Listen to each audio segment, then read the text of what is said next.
teselli ver aşktan yana, bir huzur ver bana bana. Bir kadeh daha içerim sana, sordum sana, gittin zorla.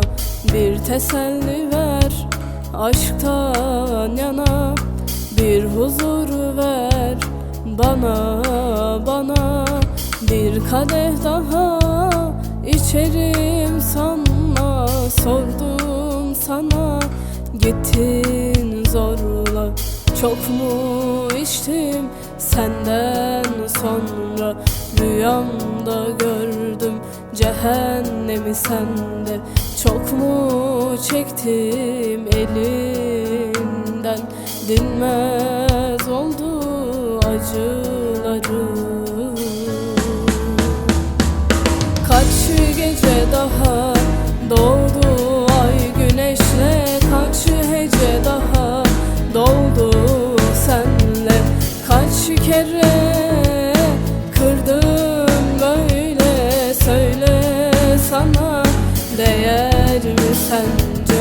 Kaç gece daha doldu ay güneşle, kaç hece daha doldu senle. Kaç kere kırdım böyle, söyle sana, değer mi sence?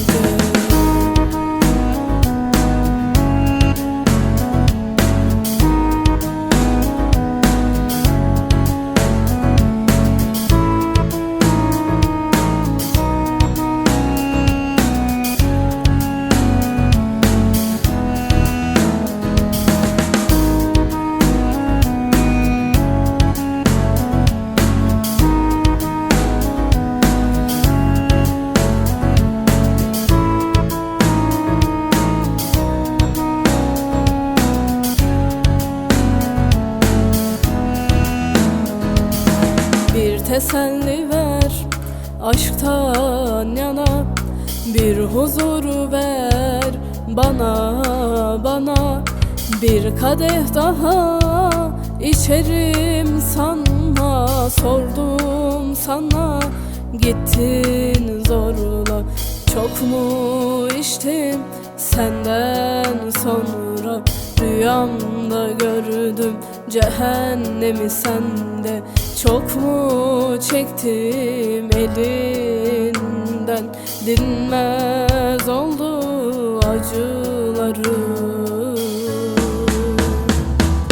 Kaç gece daha doğdu ay güneşle, kaç hece daha doldu senle.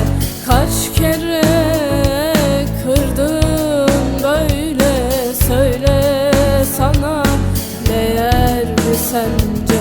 Kaç gece daha doğdu ay güneşle, kaç hece daha doldu senle. Kaç kere kırdım böyle, söyle sana, değer mi sence?